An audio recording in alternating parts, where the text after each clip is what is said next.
This is Skeptic Haven. Let's talk. Hello, everyone. Hello, everyone. Welcome to Skeptic Haven. How is everybody tonight? I'm ready to get into this. How are you, Ember? Yeah. Oh, it's all right. It's all right. I snuck back home for the day, so I have my actual studio. That's always handy. I'm super excited to get some evidence. That's what we're going for today, right? Oh, evidence. I've been on. I actually just realized the other day I've been on YouTube and streaming for almost exactly 4 years now, and I haven't heard a bit of it that works. Yeah, I mean, Not one theist, not even an in anti-theist. fairness, there is evidence. There's just not good evidence. There's like, look, we have a book. The book says things, but can you demonstrate that's true? We're hoping someone out there tonight can do just that. Please call the number down below, and maybe you can convert us. Oh, I'd love for somebody to convert me because I'm hard-headed. If you can convert me, you can convert anybody. Well, I'm willing to believe in something that can be demonstrated.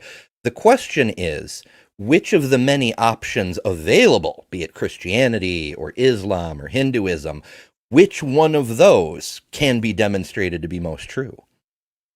And just remember, everybody, evidence isn't God's real the Bible.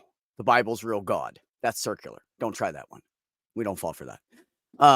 So speaking of which, Ember, what would it take for you to say, that's it, you got me, I believe? What would it take? Well, that's the simple answer is evidence, which is, I suppose, why we're here. It'd have to be something demonstrable, something repeatable, like another person's experience. That doesn't help because I can't experience what they've experienced. It has to be something I can investigate, like science, right? The reason we trust science is because anybody can go out and with the right equipment repeat any experiment. You can confirm for yourself that what science is saying is true. And sometimes people do that and disconfirm something, and then we learn something new. That's the cool thing about science. Even when we're wrong, it's fantastic because we learn more. Absolutely. Absolutely. That is the beautiful thing about it. Mm-hmm. How about you? For me, I'm pretty much the same way. I literally have said, and I will continue to say this, until the day that I meet God or Jesus, and they can prove that they are them. More proof needed. But if they can prove they are them, and they can show some amazing miracle in front of me, then you'll change my mind. That's another good question. Why don't we see any miracles today? Like, the Bible is full of miracles. I know. Did they just stop? You know what else I find funny? Is every day, everybody walks around with one of these on them. These have video cameras on them. They do. But there's no video evidence. Yeah. There's no pictures. I mean, if you got that, please call in. Please. I did see a picture of Jesus on toast once. Yeah, well, I mean, in fairness, it was vaguely face-like, but it was closer than the Shroud of Turin, so it had that going for it. Well, now they just sell the toasters that you could do that at home. I know. I saw a Darth Vader toaster a few weeks ago. If I had money, I still would have got one. Proof of Vader. Well, before we start our calls, I want to make sure to do a good shout out to all of our patrons because they are amazing. Absolutely. People. And the more patrons we have, the more content we can produce and the more good stuff we can give you guys, more information, more arguments to argue, whatever. So thank you to our patrons, Fern Lovebond, Sidney Davis Jr., Eric Ozols. Sorry, probably screwed that one up. Ryan from Caltastic, Deneen Murphy, Dan D, Michael Wiseman, Kathy Cotton, Cindy Plaza, Sunny Shell, Aaron Colson, Phil Calderon, and Amanda McLeod. So thank you guys for being such amazing patrons and sticking with us and making sure we can do stuff like this. We appreciate it.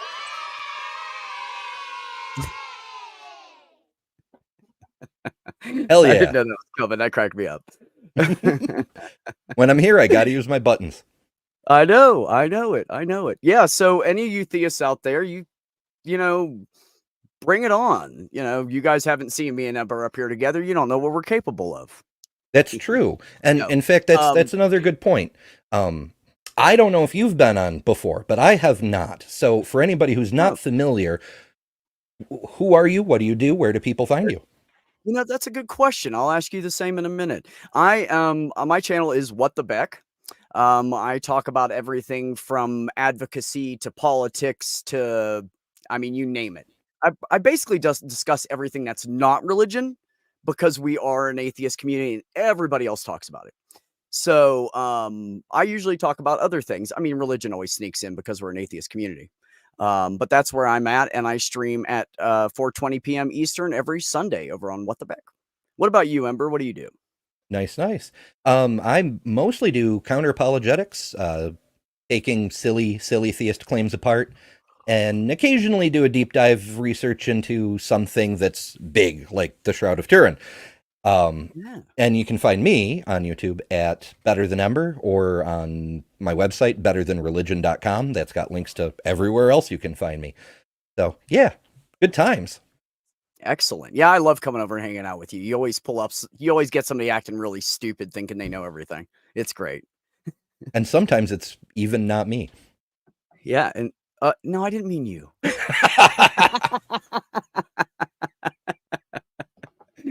Oh, it's so funny. So everybody in chat that came on in today and is hanging out with us, I just want to thank you ahead of time. Since Ember and I are new here, we are not Skeptic Haven stars yet, but just give us a minute. We will be. So yeah, thanks for coming and hanging out and giving us some view time and seeing what we're all about. I think it's going to be a fun show. Yeah, Skeptic Haven is a hugely growing community. As the name implies, it's a haven for skeptics, not necessarily atheists, but skeptics. Right. And it's the people behind the scenes, producer West and the rest of the crew. They're putting in a ton of work to try to make this into a full-fledged nonprofit organization, which is why you should mark your calendars for the fundraiser coming up. That's October 28th, I believe. Yes. Yeah. Yes. October 28th. I remembered something. Actually, I will be hosting on that night. So that'll be fun. From 8:10 to 9:10 p.m. Eastern, I'll have we'll have my rotating guests in and out. And yeah, I'm looking forward to it. It'll be a good time. There'll be some brilliant people on, like everybody is going to be on, you guys. Like everybody. That's the list. I looked. Yep. It's everybody. So just there's a list. I only saw my own time slot. Yeah, I'll be on as well. And I believe it's 6:55, but that may be Eastern or Central. Don't quote me on it. But assuming I have signal, I'll be on with Eric from Skeptics and Scoundrels. Oh, so excellent. Oh, I love Eric. I'm jealous. I mean, I have some pretty great people myself, though. You're going to be jealous. It's true. Yeah, it's true. I do have a good list. There's so many great people in this community, which is why so everybody knows. You should. Yeah, we know. Click the subscribe button if you're new here, anyway. Button. Slap, and you know what? While you're there, guys, can you hit the like? Helps that algorithm to boost up a little bit. We appreciate it. Absolutely. Yeah. So, yeah, I've really never heard anybody that made me go, and make me really think. So I'd love to get a make me think caller tonight. That would be amazing. That'd be a good kickoff for our Skeptic Haven week. Oh, absolutely. Sure. I'm frankly, I would love to get a good call that isn't one of the, half dozen arguments that everyone makes. Like, look at the trees. Hey, I know. Look at the trees. He's a good guy. He is. Yeah, look at the trees is not an argument. The Bible, hence God, hence the Bible, not an argument. Don't come up with any Occam's razors. We know what those are too. And I'm not even a debater. So, I mean, you're going to have more trouble with Ember than you will with me. I'm kind of laid back, but yeah, we're going to throw down. Not really. We're super friendly. Come talk to us. Yeah, no, we really are. We are. We're just a couple nice guys that like to talk to everybody, and we're just chill and we're helpful, and we like to go around and meet new people. So come on and meet us. Yeah. So while we're do we have a person to talk to, or? I was just going to ask, what is your favorite argument that you've heard so far? Like for substantiation or for hilarity? Because I really pay attention to the funny ones more than anything. And that's a fair point. Why not both? Well, I heard a guy call in and talking about some kind of alien leprechaun, and it had something to do with God. Yeah. I mean, I can't tell you more because they were like, no, when they cut him off. But that's that's what he unfortunate because that could be really interesting. Alien leprechauns proving God, and they were like, whoa, this is not a Cryptic Corner show. We're not doing that. I mean, but he sounded serious, but he must have known he was crazy because he lied to the call screener too about what he was talking about. Well, that's so unfortunate. He had to have known he sounded crazy. Yeah. But that's like my favorite one yet. I heard that one today. Yeah. Leprechaun equal God. Okay. It kind of reminds me of Matt Delahunty's universe creating pixies. Oh yeah. All universes do that. Yeah, all the time. Every single one of them. Every galaxy, every solar system. Pixies. Yep. Yeah. No, there's so many terrible arguments. I think the one that makes me laugh most frequently is the moral argument, because how in blazes can you make the case that all morality comes from the being who hands down committed the most genocide in all of history? The most immorality in history. History. You can even go back to anything except for, the religious wars. Which I also rack up to any other, gods. The Crusades. The Crusades is one of the highest. I don't even know the number anymore. It's been many years since I was in school. But the Crusades were one of the highest number of total deaths that ever happened. And that was all, we believe in God. Do you? No? That's it. Sword, you're done. Like they just killed people if they didn't say they believed in their God. Horrible, horrible stuff. And if God told them to do that, I don't want to be friends with him. And the screwed up thing, at least from my perspective, is that both the Christian Crusaders and the Islamic defenders both believe in the God of Abraham. So they serve the same God. What are you fighting over? I haven't figured it out yet, Ember. What are they fighting over? Oh, hey. Go ahead, Jenny. Ember. Sure. It's from the lovely Jenny, who contributes $1.99. Thank you very much. And says, this is my contribution to Beck's walk-in tub fund. I'm assuming for when she means I'm old and, incontinent and can't pick my leg up over the edge of the tub. I don't know, but I appreciate that, Jenny. Thank you so much. I'll make sure Wes gives me that, that 182 after tax or whatever it is. Oh, and YouTube takes its cut, of course. Which is another good reason. Seriously, Jenny, seriously, though, thank you. We really do appreciate all the super chats. Yeah. For real. But that is another good reason to support on Patreon, because while Patreon also takes a cut, it's a much, much smaller cut than YouTube does. That's true, it is. And that's why it's actually better for the channel and the person spending their money, because more of your hard-earned money is going to what you're actually want it to.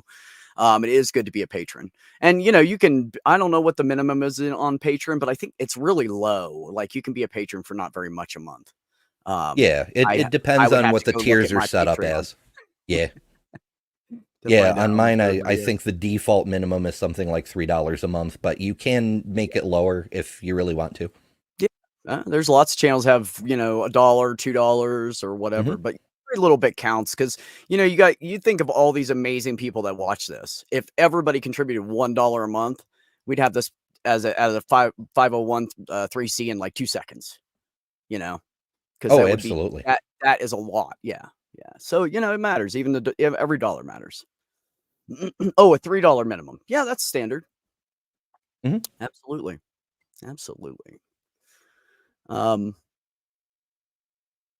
Did somebody just say we have another one? There's a God at the end of the rainbow? That's where we're hiding the treasure. That's the relation to the leprechaun. We have $5 from Toy Soldier 727 for our new star. Thanks, buddy. I appreciate that. Another great. Wow, we have a lot of great people in the chat tonight. We do. I think I know everybody. Yeah, pretty sure I do. You just know everyone on YouTube. Well, I've just been around the block a few times, you know. I go and hang out and I talk to people who support little channels, you know, that are trying to build up like this one. I do not support this channel right now, but you know, we'll be changing that soon. There'll be a steady paycheck coming in with a Those good are job. helpful. Excited. Yes. I know. I'm excited. And the funny thing is they don't care who I am, and it's a religious foundation for the hospital, but they don't care. Nice to live in a progressive area. Yes, Jer, every dollar is like every sperm. They are sacred. Absolutely. That's right. You guys are killing babies. Be nice. Not as many as God killed or anything. You know, not that many. You know, but philosophers have been debating for centuries about putting an actual cash value on human life. Now that we know every dollar is like every sperm, and I don't know the number offhand, but we can calculate the rough number of sperms in any given ejaculate. That means we can get a total cash value on any particular fertilization event. Right. That's true. That's Yeah. true. We could. That would be a lot of math though, wouldn't it? It would. How many swimmers did you waste? What was your cost? Price of the condom? I don't know. Like you'd have to do the whole thing, wouldn't you? That's great.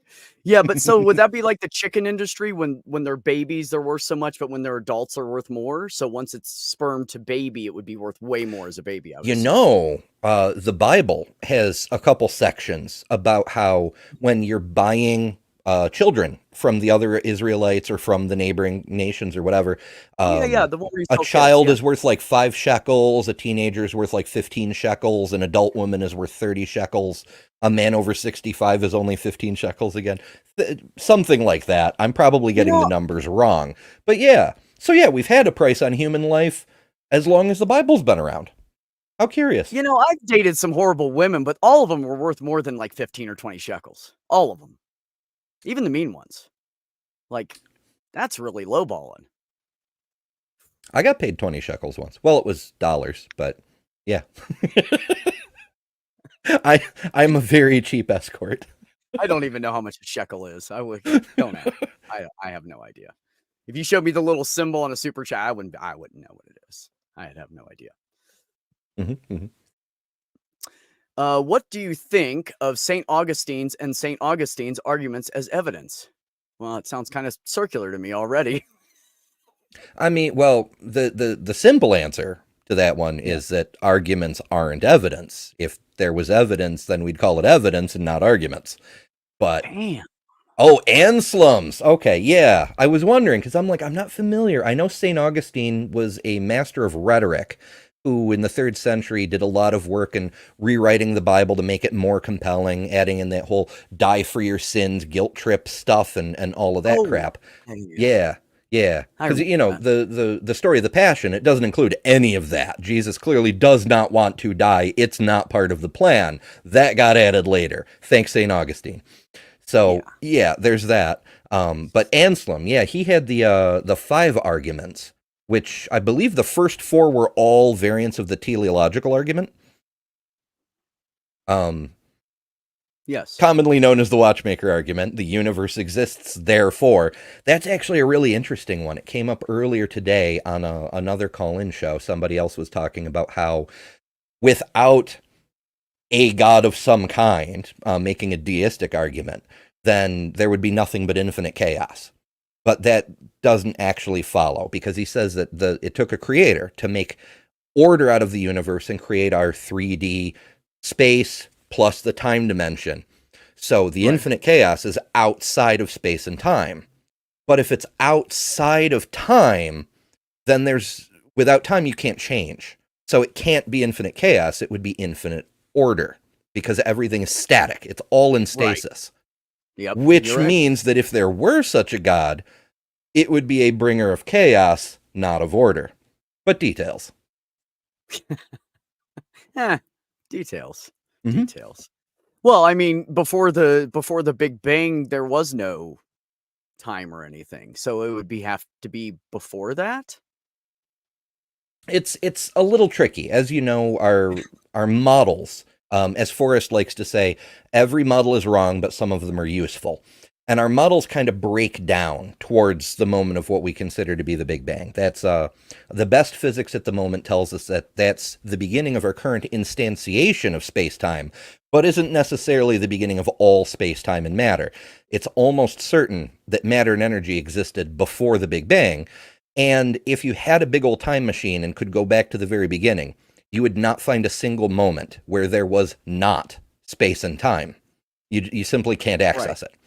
So, for all intents and purposes, even though we have a date for when the universe began, it's effectively eternal because there is no time before it.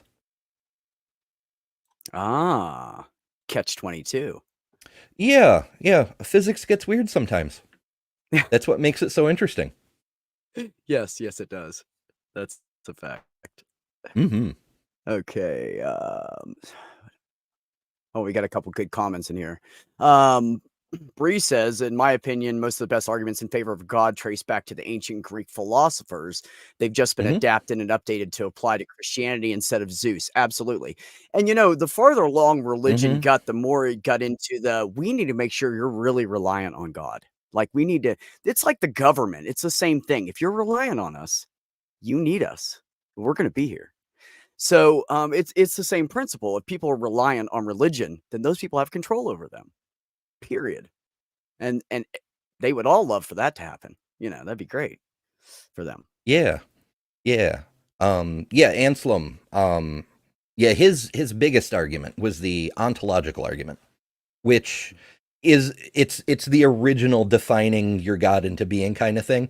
The way that runs, for anybody not familiar, is if you consider God to be the greatest possible being, you imagine the greatest being you possibly can. And if you can imagine one greater, then imagine that instead, because you need to imagine the greatest being possible. Now, would that being be even greater if it was real? So by imagining it and then deciding it would be even greater if it were real, you're causing it to be, which it's a lot of people look at that argument and say, oh, well, that clearly means there has to be a God. But there's two problems. The first is that you're limiting God based on your own imagination. You are literally man creating God rather than God creating man. And the second is, if that worked, you could imagine anything into existence. You could imagine the greatest unicorn or the greatest slice of pizza. And we would see all kinds of interesting things in our cosmos, like, giant slices of pizza orbiting the sun like comets. And we don't, because things don't work that way. Yeah, no, you're right. You're right. I don't know that much about, I will admit it. I am unlearned when it comes to space and time and Big Bang. That is not my forte. I know nothing about it, but I believe you if you say it, because you haven't lied to me. It's all good. Physics is my jam. I wasn't able to get an advanced degree because did you know there's a cap on student loans? People tell you just keep going, be a lifelong learner, keep going to school. Yeah, there's a cap on student loans. You cannot do that. You will run out of money and then you will not be able to finish your program. But wow. I do enjoy physics. Well, there's a lot of fascinating stuff. Some college students are from very rich parents that could pay it out of pocket. So, that happens. The problem I have with that is you're keeping the little guy from furthering his education. That's the problem I have with that. Yeah, that's sort of the whole point. And that'll get me onto a whole capitalism rant. We shouldn't. That's completely off topic. Different rabbit hole, different field. Different talk for a different day. We could definitely do that talk, though. I have very strong opinions on that. Oh, I have lots of strong opinions. One of the things I've noticed, and this is really strange to me because, I have a religious relative. My sister's really religious, but she is actually like the definition of what a Christian should be. She doesn't judge other people. She doesn't care who you are. She judges you by your action. Yeah, I know, it's weird, isn't it? She's a very very, very kind person. I don't understand the theists that spout all this stuff about morality and love and blah, blah, blah, blah, blah. And then not only are they bigots, but they go into people's chats and attack them for just discussing religion. Oh, you're an atheist? and they just attack you. And I've had people do it to me and I'm like, no, actually, I'm agnostic because I don't know. I mean, technically, no one knows. I know. That's why I say I don't know. I mean, I didn't go to Bible college or study philosophy or, I don't know. So until I had better information, I will stick with agnosticism for right now. So I get so burned out on philosophy. I mean, I love it in the historical sense, like studying what Plato and Aristotle wrote and like digging through their thoughts, weighing their ideas, because Aristotle was wrong about as much stuff as he was right about, It's the modern philosophy bros, the William Lane Craig ditto heads, who seem to feel like if you can just vomit up an entire thesaurus at someone, it makes you more correct. It annoys the hell out of me. And neither does knowing all your Bible verses. And what's up with that? Like, I'd love to get a theist caller. Like, seriously, if you're a theist and you've read your Bible, like, read it, just read it, not little passages the pastor told you to read on Sunday evenings after church. If you've read please call in, because I have trouble finding anybody that's a theist, except for like 2 people I know that have read the entire Bible. And I know that they've read it, not just said it. So I would love to see somebody. I did read both the Bible and the Book of Mormon when I was in the Navy, but I don't remember much of when I was in the Navy, unfortunately. So, that's one of the reasons that I participate in Aaron's show over on Aaron Ra's channel, Blasphemers Bible and Joseph Smith, where we're gradually reading through both books with great reverence and care, of course. And right. Yeah, but it takes a while to get through all the things. And every single day I'm flabbergasted at something else ridiculous that I'm like, how do people read this and consider it holy or the God it describes to be a good being or any number? The bar cannot get any lower, and then all of a sudden it's even lower. It's unbelievable. Right. I have actually heard 2 theists in my life. I think they're the same 2 that I know have read the Bible, that said that the Christians are absolutely reading the whole entire thing wrong. Because it was translated so damn many times that if you take it back to the original and translate it to English, it says something entirely different. Well, I will give those 2 theists that, because I agree with that. They have to be reading it wrong. If God's all loving, all forgiving, all caring, all blah, blah, blah, blah, blah. Well, that's the thing. The Bible doesn't say that. I know. Then they have to be reading it wrong. Or I think they're reading the wrong book. They're brainwashed? Oh, maybe they're brainwashed. That never happens. No, never mind. I'm being silly. Nobody's brainwashed. Yeah. Yeah, it's a trip. Like the whole concept of the problem of evil. The whole reason there's a problem of evil is because of that concept of the 3 omnigods. And that goes back to Greek philosophy too. One of Aristotle's students named Platonius, if I'm pronouncing it correctly, he had this idea that since God and good are very similar words, then God must equal good. And that's pretty much the whole argument. God is good because the words look similar. And I'm like, you've got to be kidding me. When he came up with that argument, was he like 5 or 8? I mean, that's something a child he collate, you know? He wound up in Aristotle school because he failed out of Protagoras, but that's neither here nor there. No, it's really, he was basing it off the idea of the Platonic forms. And if you have a form of a chair, so every chair draws its parameters for existence from the form of the chair.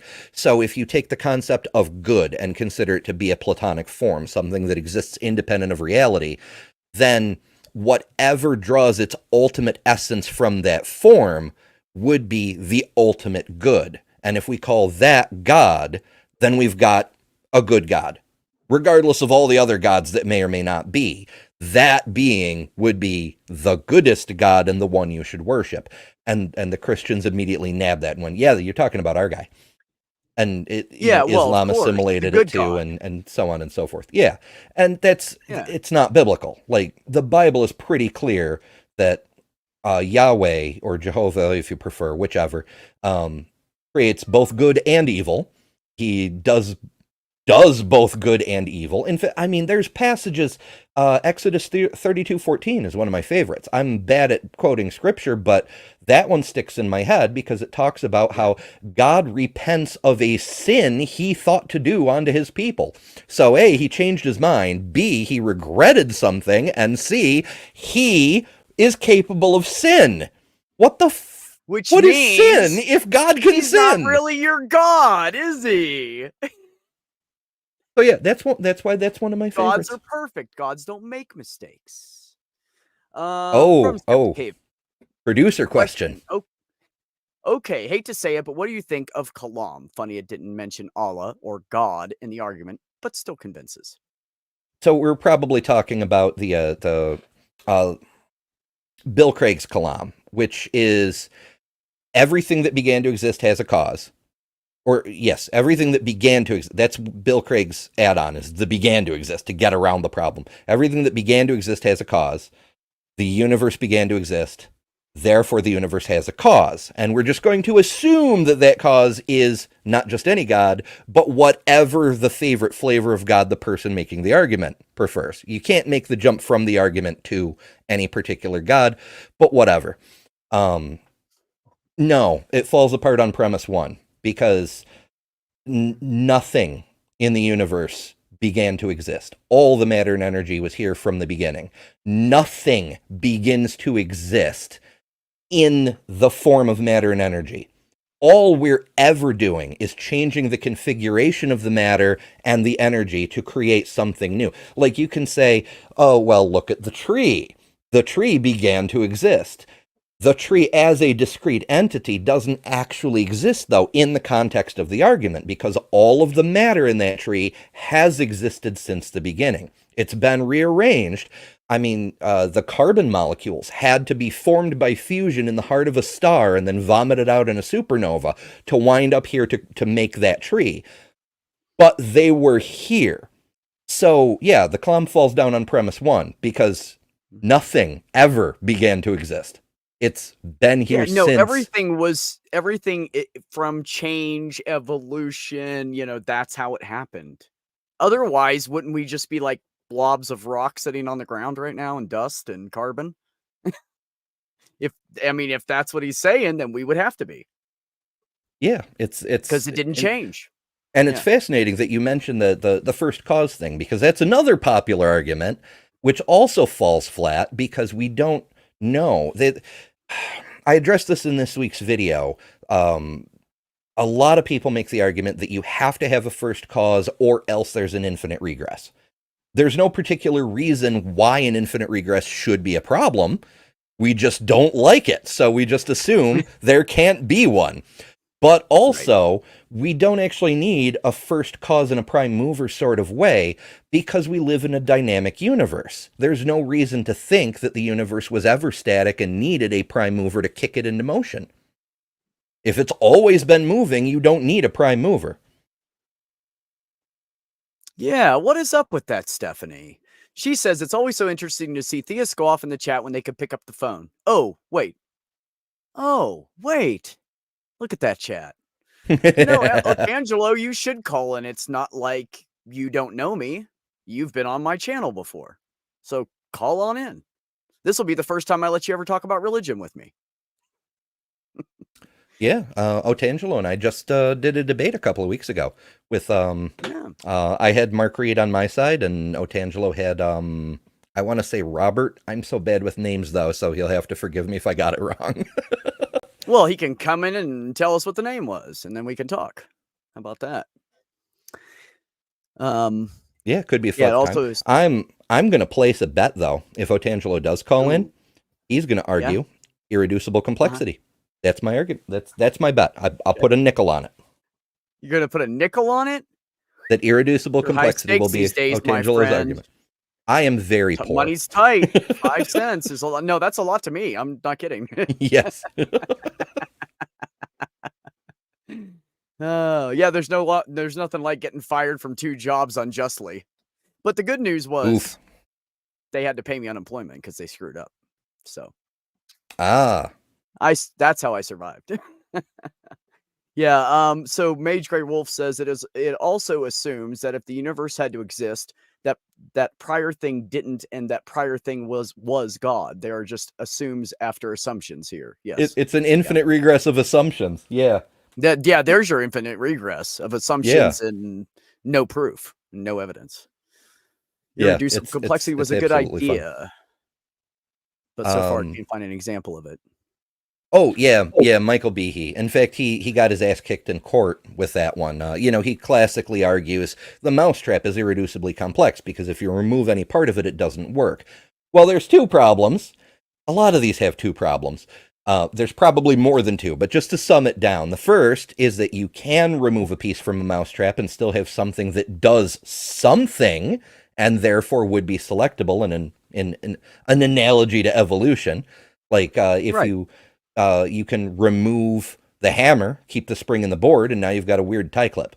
And the second thing is that there's a use for every single piece of a mousetrap. The board, it's a board. You can do a lot with boards. Springs can imbue mechanical action to a whole bunch of things. The hammer part, you could make it doesn't have to be make a tiny door. You could Yeah. make a tiny spring loaded door with that mousetrap if you wanted to. Absolutely. Hey, we got a $5 from Skeptics and Scoundrels. Thank you so much, Eric. And looking forward to assuming that I have signal when we get to do the fundraiser together on the 28th. And Eric says, funds for more nickel bets. Cool. We can make a lot more bets with that. Now we can get Wes and Bree in on it. We have more money. We're up to $7 now. We can do some betting on here. I'm going to bet that he's not going to call in. Yeah, maybe. I don't know. No theist in the chat is going to call in because they're skirt. They're skirt. We're stealing their thunder. We're slapping down all their arguments before they even get a chance to make them. Oh, did we messed up? Yeah, we're bad at this, man.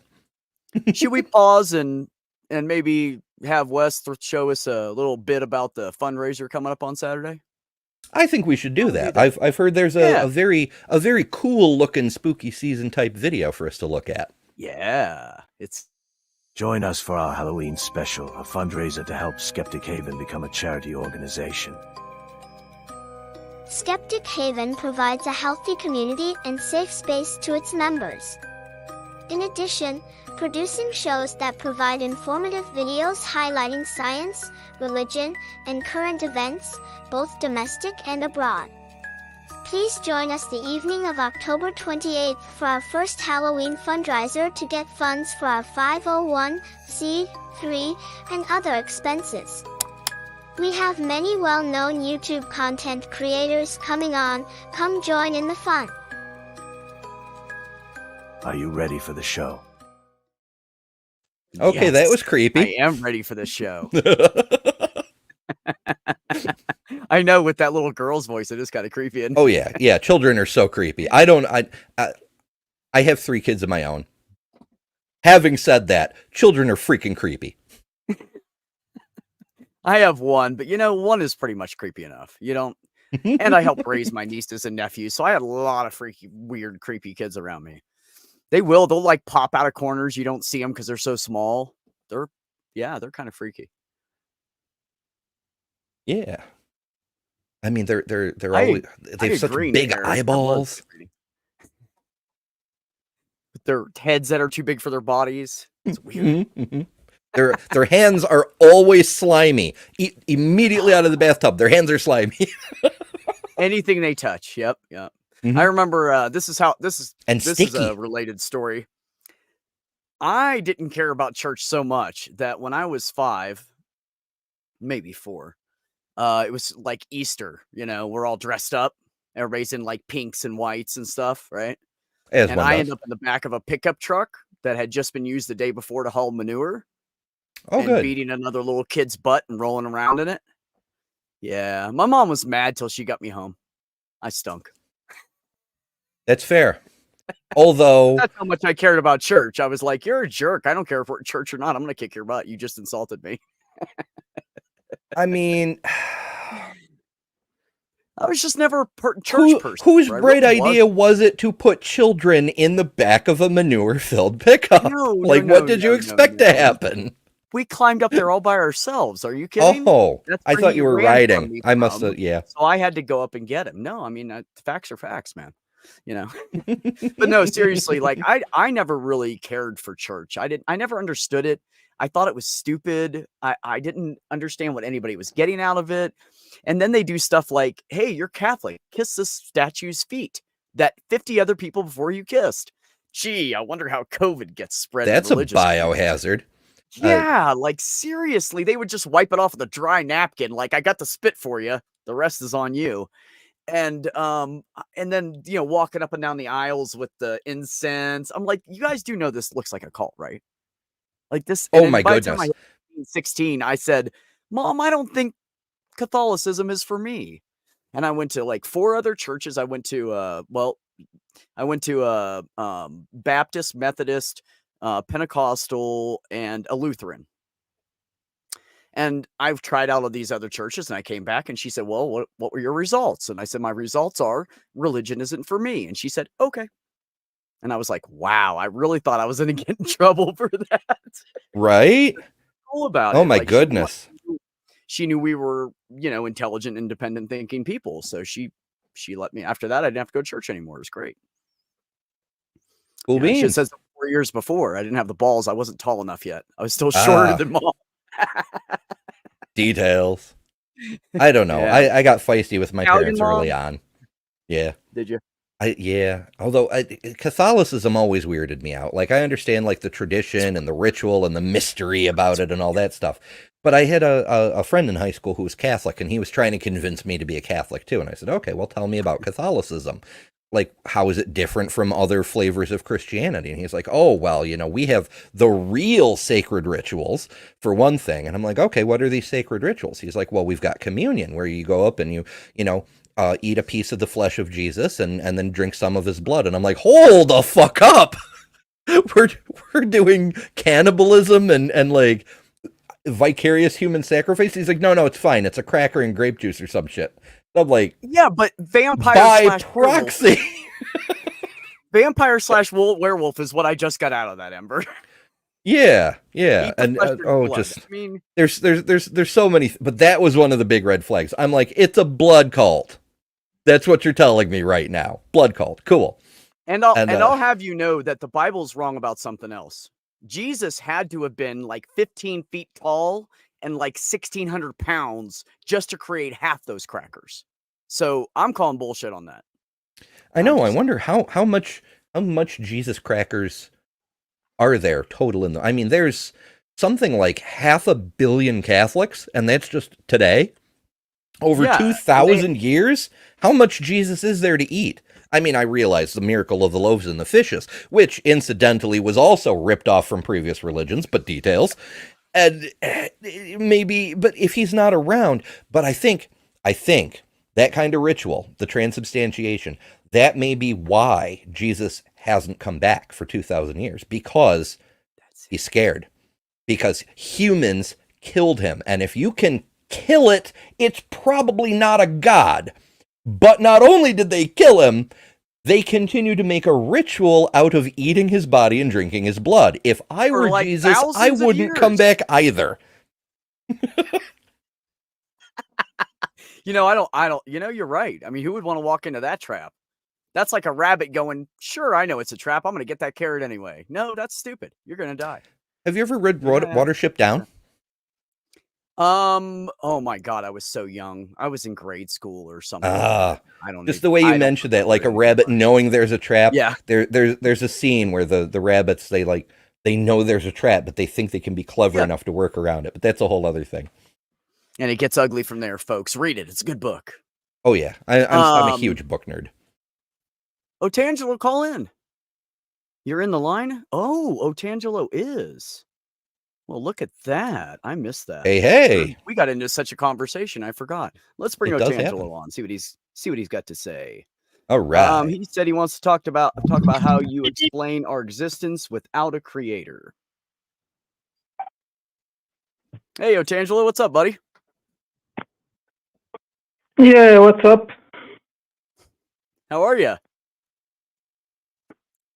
I'm fine, thanks. And you guys? Still alive anyway. Great. Yeah. What do you want to talk about, bud? Well, my question is that on the theist side, we have actually an agent, which is the creator God, which is eternal, powerful, and intelligent.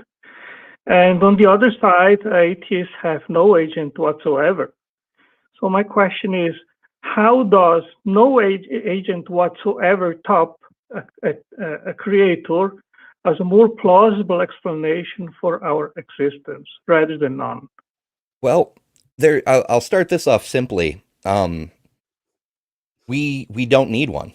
Atheism, as you know, is just the rejection of the claim that there is a creator. We don't have to explain everything because it's okay to say, I don't know. It's a more honest answer than just making things up, which is what we suspect is not every theist does, obviously, but whoever started the line of reasoning that modern theism depends on, we strongly suspect they may have made some stuff up. Or at least I suspect. I shouldn't speak for Beck. Well, there is that thing called science, Ember, and that's really the tipping point for me. I was raised by a science teacher who was also a staunch Catholic, but the funny thing is she never mixed the two in our household because you can't, and she knew it. So there was never a discussion of science mixed with religion in the household, because what people say about the Bible, it doesn't correlate to science. So if you can prove to me how it correlates to science, Otangelo, I'll listen. Well, actually, you already gave up. You have no explanation whatsoever. You have no case. So well, we didn't say that. We said we don't need one. Declaring for years that well, okay, so justify it. How can we exist without the creator?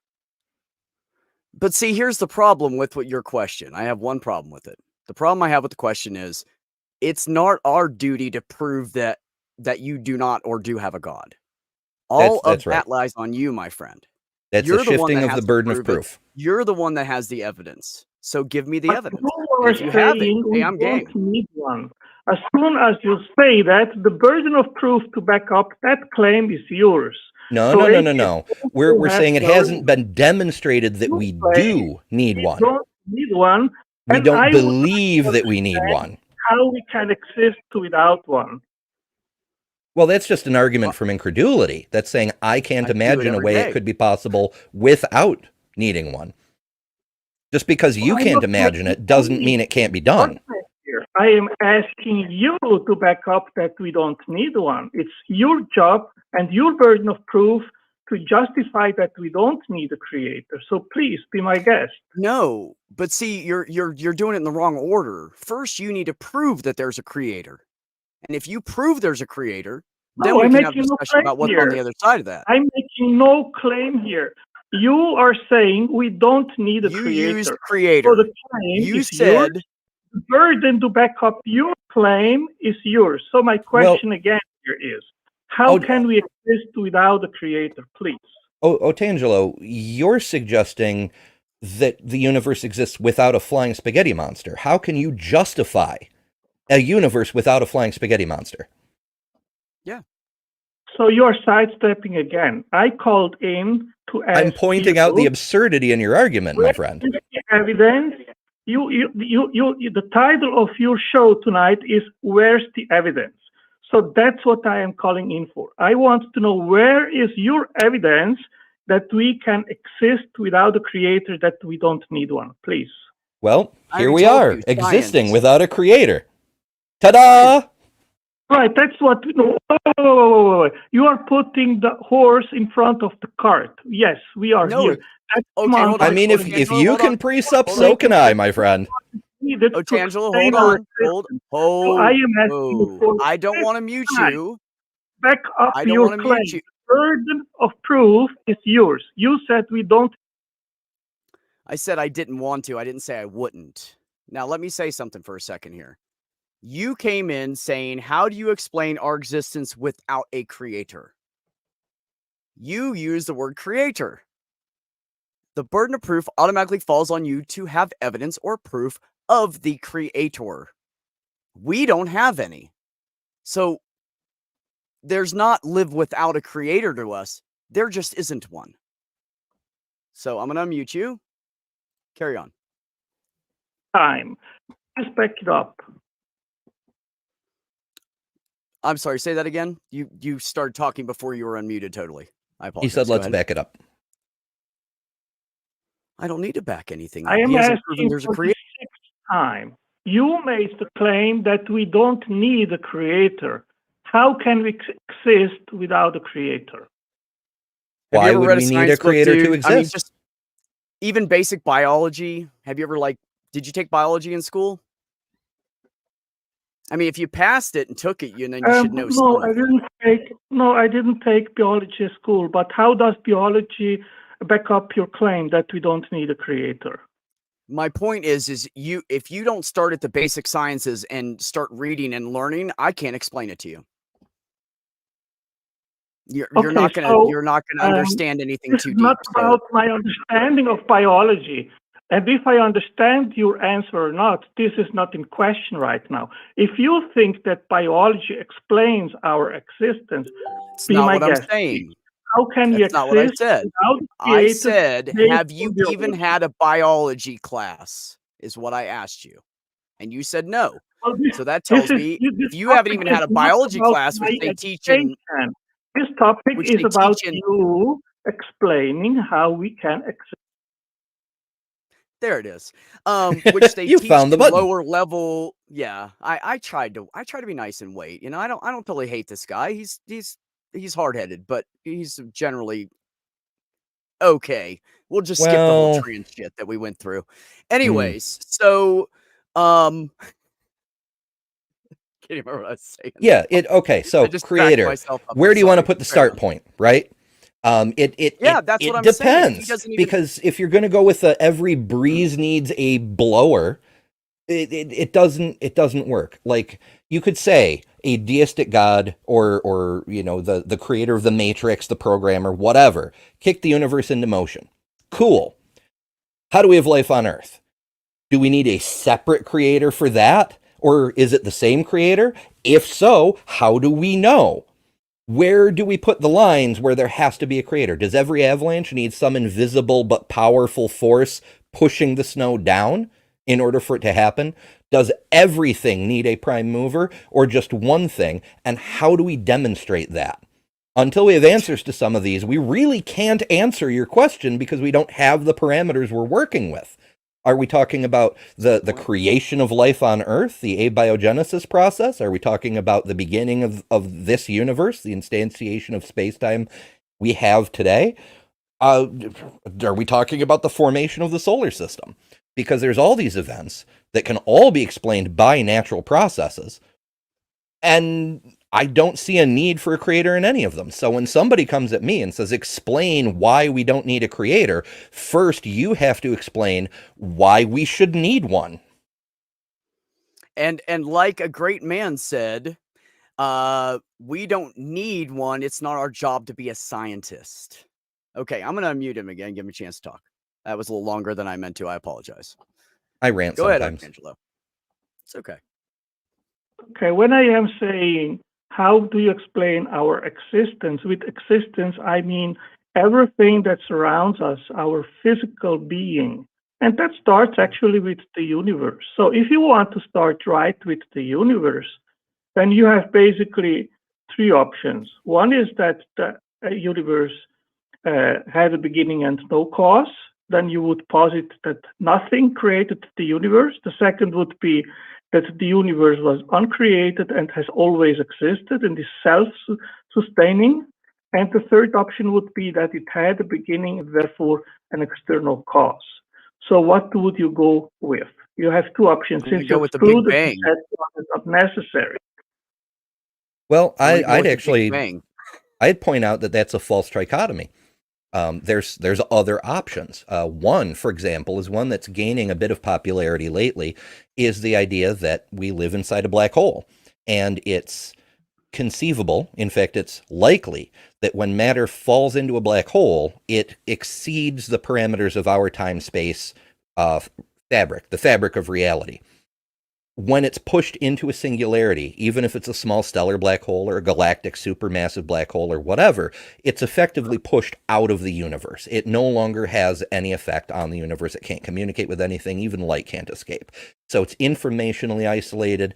It's physically isolated. It's outside of the limits of Planck distances where matter can exist as matter. If it is true that the universe as we understand it is inside a black hole, then that moment we call the Big Bang, when all matter and energy entered into this expanding space-time that's still expanding today, that matter and energy could be the very same matter and energy that's falling into the black holes within the universe. And over a long enough time span, trillions upon trillions or even quadrillions of years, every single bit of matter and energy is inevitably going to fall into a black hole and get cycled right back around to the Big Bang because it's outside of time. So that's just one possibility. I'm not saying for sure that that's what happened, but that's how you can have a beginning universe that also was never created. Who says that the universe is created from nothing? Who says that? I don't believe That that's doesn't even make possible. sense. I've heard That's theists my say point. that.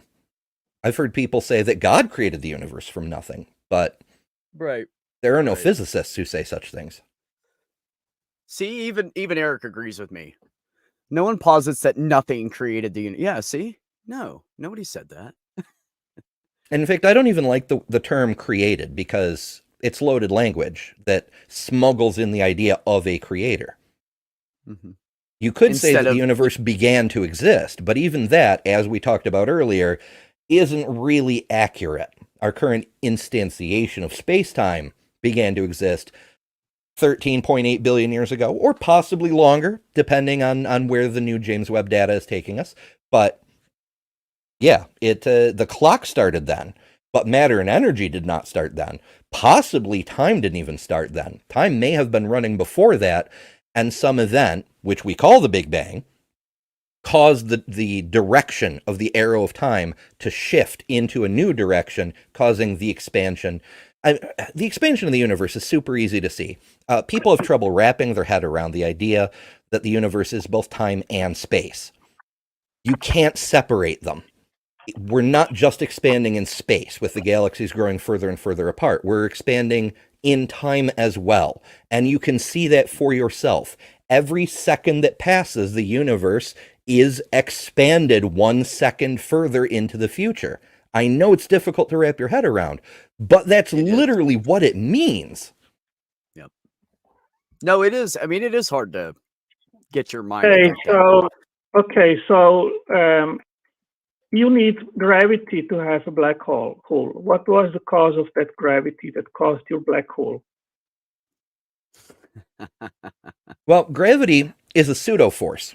It isn't actually a thing itself. We use Newtonian mechanics in order to make it easy to do the math, but Einstein's math from general relativity makes it pretty clear that gravity is the distortion of space caused by the presence of mass. You can think of it like, well, a fabric, to use the time-space fabric sort of thing. Mass creates a dent in it that distorts space and time, which manifests in a way that we describe as gravity. It isn't actually a force doing something. It's just a consequence, an emergent property of the way the universe's particles and energies interact. There you go. Oh, I couldn't have come close to So saying you're any better trying myself. to explain our universe and space to pre-existing space. So you are actually using the cause as the effect. That makes no sense. I'm not sure I follow. But hold on, wait a minute. We're getting really ahead of ourselves. like in order for you to have we haven't even black got past holes, the creator you need thing yet. gravity. I asked you, where do you have your gravity from? And you talked about space, but the origin of space is precisely what has to be explained. So are you claiming that space has always existed? That goes against Big Bang cosmology, which says that space, time, and matter have been did start a fraction of a second after the singularity, after the beginning of the universe. So what is it now? Are you going against mainstream science now? No, not at all. In fact, mainstream science doesn't assert that time, space, and matter came into existence at the Big Bang, that our current instance of space-time probably did. We're not sure about it, but matter and energy probably existed before then, that they have always existed. But I don't see how... Really, so that means that time also always existed? It's possible that time may have existed prior to the Big Bang, and the Big Bang event, whatever you want to call it, caused the arrow of time to shift direction into the direction it's currently moving. Remember, when Einstein came up with general relativity, he was not happy with the consequences of the theory because it indicated that the universe should be collapsing under the force of its own gravity. Side note to that, the reason he had that problem is because he couldn't use infinity in his calculation. He couldn't do a calculation for an infinite volume of space. So instead, he substituted a variable that represented an infinitely increasing large number. But no large number, no matter how large, is really actually any closer to infinity than any other number. So his math was slightly off, but that's neither here nor there. He was doing a calculation for a finite volume of space, and any finite volume would collapse under its own gravity, which is why he introduced the cosmological constant, because we don't see the universe collapsing under its own gravity, so there must be some unknown force holding it all apart. Then we discovered the cosmological redshift, which showed the distant galaxies are moving away from us.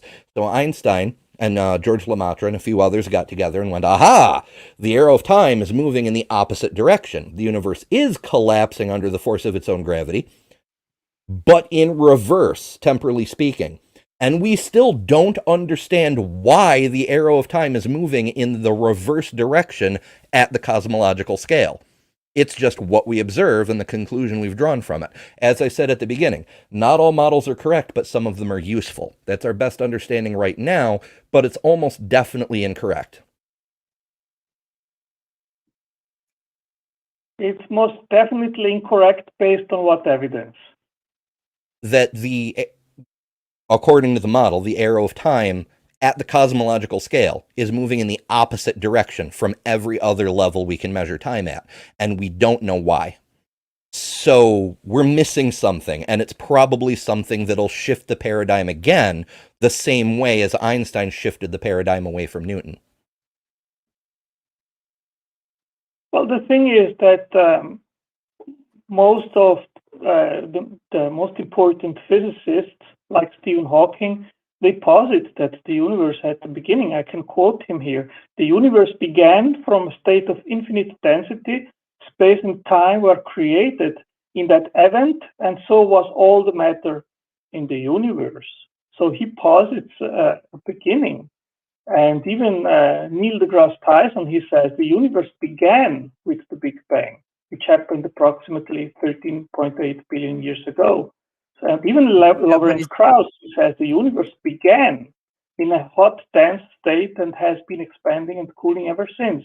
Right, and the universe as we know it, because of the Big Bang, yeah, they go with Big Bang model, which states that the universe had a beginning. So in order for you to hold your zombie explanation alive, you have to go against mainstream science. That's funny coming from a person who believes a zombie is the savior of all mankind, but that's neither here nor there. No, you're way off on all three of those things. First of all, argument to authority, even though they happen to be relevant to the subject, what Stephen Hawking thinks doesn't make everything true or not.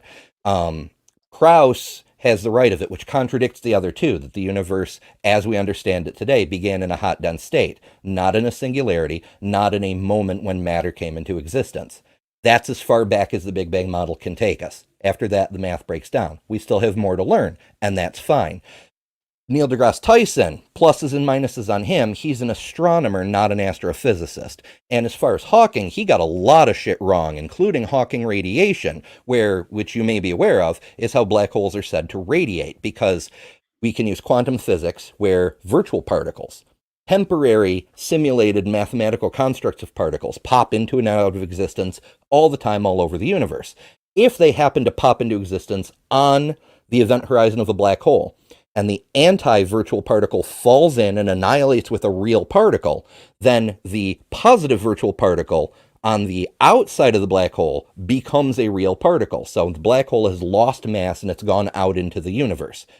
Except where Hawking messed up is he forgot that arrangement can happen in reverse as well, where a positive virtual particle falls in and an anti-virtual particle escapes to annihilate with a piece of real matter out in the universe, causing the black hole to gain mass without actually devouring a piece of matter. And these two possibilities are equally likely. Oh, and, So you and are like saying someone that, said, Yes, I'm saying Hawking is wrong. Angelo, well, I asked you, what evidence would you expect to see in the universe in order to say this phenomena seems to be better explained by an intelligent agency? Well, that's a difficult one. Aside from stuff that we ourselves, we humans create, it's tricky because by definition, anything we can observe in the universe is always better explained by some natural process, even if it's one we haven't identified yet. In order to say something is definitely supernatural, we would have to know everything about everything. That's an argument from ignorance. No, absolutely not. In fact, it's the inverse of that. To say, I don't know what a thing... You're saying, hey, I don't know how I started, but once science finds out, it will be a naturalistic process. That's a classical materialism of the gaps argument. Well, that's nonsense, of course. That's just a theistic flip-flop of the god of the gaps because it makes people uncomfortable when they realize their god keeps getting smaller and smaller and weaker as science advances. There is no such thing as materialism of the gaps. The idea that a thing... The idea that a thing has to be supernatural if we don't know how it works, that's an argument from ignorance. You know, there's one rule I have. Don't be a jerk. I just muted him because I don't like him talking I can't help over it. you multiple times. Yeah, and I also want to say, while I have him muted, because apparently I'm not allowed to speak either with him, that Hawking also said, like Wes said, that the universe doesn't need a god to be exactly the way it is right now. So which side of it do you want to take with Hawkins? Do you want to go with what he was wrong with, what he was right with, and how it defeats your argument, or what? And I'll unmute you now. Please don't talk over anybody. Go ahead. Well, we left off at me saying that you just presented the naturalism of the gaps argument. So my question is, you are saying that everything we see here in the universe is better explained by naturalistic processes, but that's not what I asked. I asked, what would you expect to see around you in order to say, oh, this is a phenomena which seems to me is better explained by an intelligent agent rather than none? Okay, I'll tell you what. Hold on. Not what we do see, what we would expect to see. Okay. So here's something funny that theists don't usually have. We have science, like Ember and I were discussing earlier, that is peer-reviewed. People go back behind us, all of our scientists, and they check everything and they go over it. And matter of fact, it's like a competition because that scientist would love to prove the other guy wrong and get his name up on a piece of paper. That's a big thing, right? Mm-hmm. The more papers you have, more peer-reviewed, more backed up, better you are. So our scientists literally go after each other to disprove each other. The fact that it lines up, and we can't find any problems with all of this being anything but science. That's why I say you need to prove there is a creator. I don't need to prove any reason why there isn't one. The burden of proof still falls on you, buddy. I hate to say it, but it does. It's the bottom line. It still falls on you. Okay. Okay, so I give you a scientific hypothesis. Okay.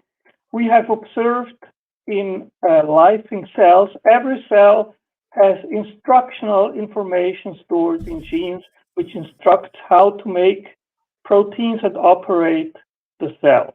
We have only observed intelligence being capable to instantiate, conceptualize, and then store instructional information to make specific things like machines, for example, proteins are machines. So it is the best explanation, and even at the status of theory, that intelligence is the best explanation for the origin of instructional information stored in genes. So you can falsify this by demonstrating that a non-intelligent mechanism, unguided events, are capable to instantiate the blueprint, or that a complex specified information to make a machine. I am a machine designer by profession. I have done that for decades, and I have never seen anything non-intelligent capable of instantiating this kind of instructional information. So I have actually a scientific hypothesis, which is by repeated experience, proven and proven once and once again that it works. Intelligence is capable to instantiate instructional information, while unguided random events are not. So 1-0 on the side of theism. Prove me wrong. Unfortunately, you're using an equivocation fallacy there. Just because what you do deals with information for how to construct a certain system doesn't mean that natural systems have to work the same way. In point of fact, you do see things with information, if you want to call it that, you see them every day. No. Otangelo, wait for Otangelo. Otangelo, please let Ember finish. You do see things like this every day in organisms. 10 minutes, and if I cannot stop you and interrupt you when you are bullshitting, it's complicated. So now, Otangelo, we let you go on with your rather bullshit-filled rant. Wait a minute, hold on. Let me get this right. Let me get this right, Otangelo. So you're saying that your Bible that can't be proven is more right than the science that Ember learned through, well, studying science. So how in the hell do you think that your unproven Bible is right, but science is wrong? But we all live by that. And that's probably why you're still alive today. There was probably some drug, antibiotic. Oh, hell. You know what? Let's go simple, Ember. How the fuck are we sitting here talking today if science is bullshit? Well, that would be quite a miracle. I mean, if everything we understand about science is completely wrong, then the fact we have an internet connection that's causing us to be able to converse in near real time all over the world, that would have to be a miracle if science is completely wrong. Yeah. Who said science is wrong? I want to know from you, what is the function of DNA? Oh, don't go into the DNA thing. I know where you're going with this, and I totally know where you're going with this. It's such an old argument. You a scientific hypothesis which is possible to be falsified. Science has demonstrated that genes contain instructional information. We have knowledge that only minds can generate. We do not have knowledge that only minds can generate that. Intelligence is required. No, you're assuming that. That's an argument from incredulity. You can't imagine it any other way, so you're asserting your conclusion as a premise. And you are constantly interrupting me and overtalking me. I let him go He on doesn't his like it rant when you and do try it to back, answer does him, he? and he has a problem with, he has to interrupt me, but when I interrupt him back, now it's an issue. Okay, I see how it is. Well, I mean, Hey. theists have to have double standards, right? That's the only way you can try to use part of science to disprove another part of science.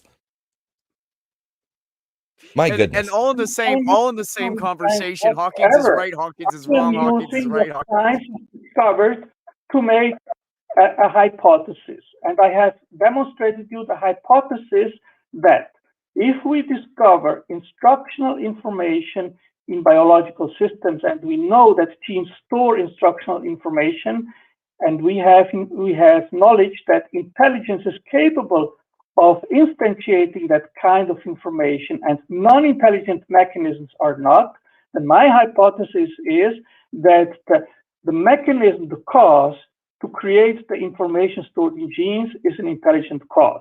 You are saying an intelligent cause is not necessary. Demonstrate how that kind of information can be instantiated without intelligence, and you have a case. No, you're asserting that only intelligence can create information. You're completely overlooking emergent properties. You have to demonstrate that there is no other way except intelligence. It can create instructional information. That's basically bullshit which you are providing to me. We have never seen. We have. We see it in you can go to our friend Pocket Locker 86. He's a channel right here on YouTube. He is a PhD evolutionary biologist who works in the fucking Lenski lab. He sees evolution every single day. It's real, it's observable, and you can do it yourself if you'd care to bother to put in the effort. Yeah, in order for you to have first life, you need a genome with at least 1.3 million nucleotides sequenced in the right order. Bullshit. You do not. Evolution. You absolutely do not. You don't even need DNA. You can do it with RNA. In fact, you can do it with proteins. There are self-replicating proteins. You know those little machines you were talking about? What? I don't know. You guys actually stopped talking at the same time. I don't know what to do right now. It's a miracle! We've proven it! There is a God! There you go. There's our proof.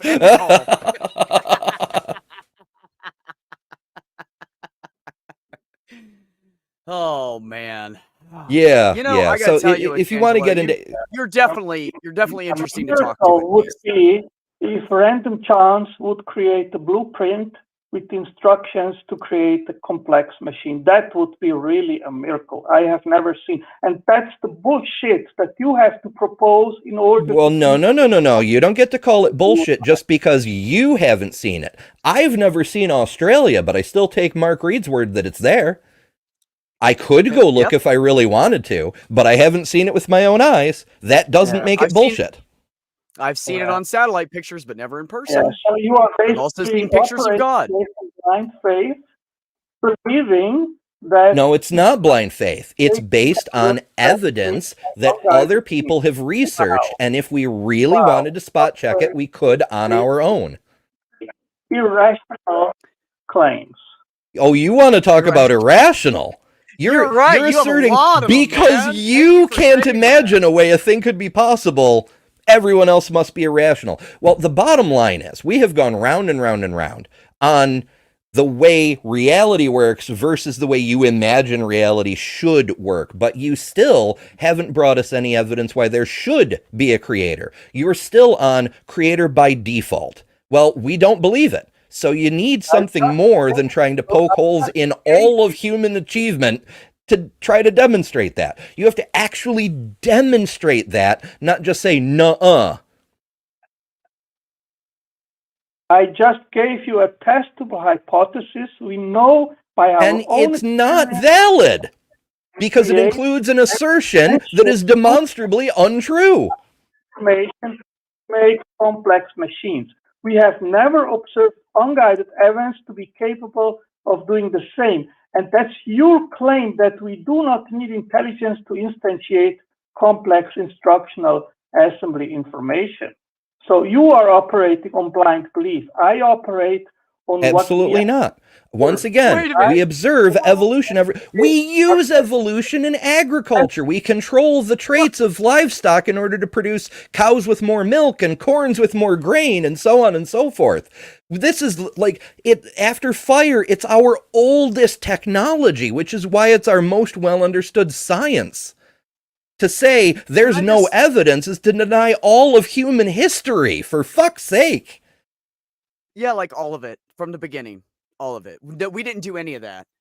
We didn't do any of that. It's just all fake. You know, I find it funny that the guy that's like, you are just basing it on beliefs and you're wrong, has said that he has faith in the Bible. Well, it's that standard tactic of reversing. What's he basing it on? Beliefs? Damn, dude. Talking about a hypocrite. All right, I'm going to unmute you again. We'll let you talk. Go ahead. Yes. Yeah, go ahead and finish what you were saying. I just, you know, you talk a lot, so I had to interrupt you, and I apologize for that, but I wanted to say something. So carry on with what you were wrongly saying. No, wrongly as in you shouldn't be shown that you basically operate on blind faith, on personal disbelief for no reasons that God exists. My dude, you need a mirror because you're talking into a mirror right now. You're accusing us of the same thing that you have demonstrated you are doing throughout this entire call while we backed up every single thing you asked of us. And you know what? I'm done with playing word games and trying to explain 101 level science to you. You came in here saying there is a creator. You still haven't demonstrated any reason why anyone should think so other than I don't understand science. So if I don't believe in a creator, do you have something to demonstrate? There's no way for me to explain to you how we live without a creator. No. It would demonstrate that I don't understand what I am talking about. How can we prove that there's no creator when you don't even have proof of one? It's like making a whatchamacallit fall out of the sky. I mean, if you want to do it kindergarten style, we can say, behold, look at all the total lack of proof of a creator. And, you know, people say evidence of absence isn't evidence of absence. But that's not always true. Like, if there were an all-powerful, all-good being capable of poofing things into an existence at any given moment, there should be a sign of it somewhere, wouldn't you think? The fact we don't see that we don't see full-grown trees poof into existence, or new humans just appear magically every day. The fact that science is reliable because for hundreds of years, never once has a miracle interfered with an experiment. All of it demonstrates that there is nothing interfering. There is nothing making miracles. There is no all-powerful entity with agency that's doing anything in the universe. Now, that doesn't disprove a deistic creator, but it certainly rules out any god that claims to interact with humanity. Okay, now I'm going to let you talk, Otangelo. Go ahead. Oh, wait a minute. Now go. Yeah, you are simply ignoring the millions and millions of people which actually can testify that God intervened in their lives and made actually... Where's the video and pictures? Oh, the people who found their car keys. Everybody's got a damn cell phone. Give me a video of it. Show me a video of a damn miracle. You ignore the resurrection. So you need actually to have a lot of ignorance. Oh, wait a minute. Do you want to talk about the resurrection? Do you want to talk about how God didn't really sacrifice his son? Let's talk about that. Because he didn't. He knew he could bring him back. He had fucking power. He didn't sacrifice shit for you. He killed him for a couple days and brought him back, so you suckers fall for it. Whatsoever to keep erecting a zombie worldview of naturalism without a creator. So you have basically failed, okay? I haven't failed anything. I'm still waiting for you to prove there's a creator that I don't believe exists. Look, I'll spell this out simply. You came in here saying there's a God. We said, can you prove that? You haven't, so we don't believe you. That's it. No, That's it. I don't believe it. I don't believe there is a creator whatsoever. My question was, how do you explain our existence without God? So I didn't bring God into the by question. you asking that, you immediately you confess you don't know, and that by you asking that, you are implying there is a creator. I cannot prove something against something that doesn't exist. Now, if you want to give me proof that he exists, that tangible proof that he exists, we can have a conversation about why we can live without him. But I don't have any proof, bro. Otangelo, you know I don't bullshit you. I don't have any proof. I can't disprove or prove anything to you if I have no proof that a creator exists. There's nowhere for me to start. Carry on. I'm going to unmute you again. no.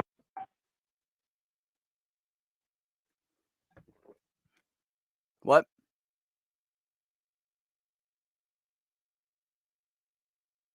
Can you prove that it exists without a creator? Since you are talking about proofs, which is an epistemological harakiri, but hey, whatsoever.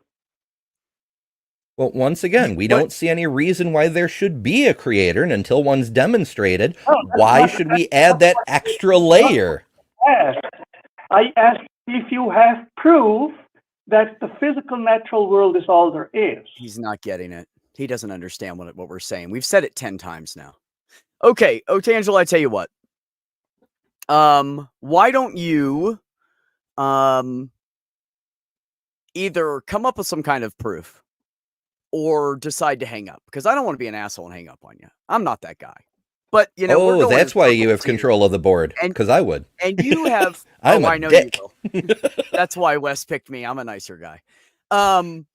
You know, I don't know how else to say it. We've said it like 4 different ways. I can't argue against something that is not real. And until you prove that it's real, I have no proof that it's real. Literally. I've never seen any. I'm 52 years old. With the claim which you have not backed up. No. But you're missing the point. You have to start with proof of your creator for us to have something to start the argument off of. No. We don't. The fact that Ember has entertained you this long, I'm giving him like 10 kudos and 5 nickels tonight. You win, buddy. You have not even construed a reasonable epistemological framework to investigate origins, because at the most basic level, you are asking for proofs when you also do not have any proofs to back up the claim that we do not need a creator. So this is a nonsensical question to ask. You're right, it is nonsensical because you have not proved there is a creator for us to debate against, my friend. You have to, the first burden of proof is on the person that says creator. That was you. You have to prove there's a creator. Otherwise, what am I going to base my argument on? See, this leads into insanity really, really quickly. Like, how can you, how can anyone prove there aren't a dozen creators? How can anyone prove that there aren't not creators, but as Matt Dillahunty says, universe creating pixies? As I frequently point out, there can't be creator gods because there's Nil, the great not god and creator of creator gods, who created the creator gods. So if the creator gods had to be the first eternal self-existent beings, they're not, because Nil exists. So Nil voids that entire hypothesis. And how can you posit a universe without Nil? What does that look like to you? The same thing you did. My math came out the same. Yeah. All right. So, we have another caller, so I'm going to go ahead and move on. Thank you, Otangelo, for coming on. I do appreciate that. Even though we do not agree, it's fine. I can appreciate your bias and your I have bias. We all have bias because we believe in things or don't. So if you could work together like some kind of I'm going to prove to you God exists, just that, just give me evidence and proof. And then please call back sometime and talk to us, because I seriously would love for you to prove me wrong. There's so many people in the world that would love for you to prove us That atheists is and the point of agnostics and science. skeptics and non-believers wrong. Please call back and prove me wrong. But for tonight, I'm going to say goodbye because we do have another caller on the line. All right. Yeah, absolutely. And I don't think people understand that really is the point of science. You have the last word. Yeah, say something. I'll give you 2 or 3 sentences. Go ahead. Okay, so you have not been able to make a case how we can exist without a creator. You have actually confessed ignorance. You have used God of the gaps, and in the end, we need that mirror again. That's where I draw the line, because I just kicked him. I dropped him. I gave him an opportunity to say something worth a damn that he hadn't said before, and that didn't happen. So we're done. He's just throwing the same accusations, the things that are true about him. He just throws them at everyone else. That's the theist's ultimate fallback, right? Projection. But whatever. I think what he doesn't understand, and what a lot of theists don't understand, is that anybody who's science-minded wants to be wrong. We want you to prove us wrong, because when that happens, we learn more. And that avenue of our world opens. So please. Yes, absolutely. That is, as Sir Jimmy Snow once said, that is indeed. That's the fucking point! I promised Jimmy I'd use that clip whenever I could, so that's why that's there. Well, you know what? Before we get our next amazing caller, I see that we have up here. How about we just do a little clip about the fundraiser coming up on the 28th and remind everybody what's going on with that? Hey. Join us for our Halloween special, a fundraiser to help Skeptic Haven become a charity organization. Skeptic Haven provides a healthy community and safe space to its members. In addition, producing shows that provide informative videos highlighting science, religion, and current events, both domestic and abroad.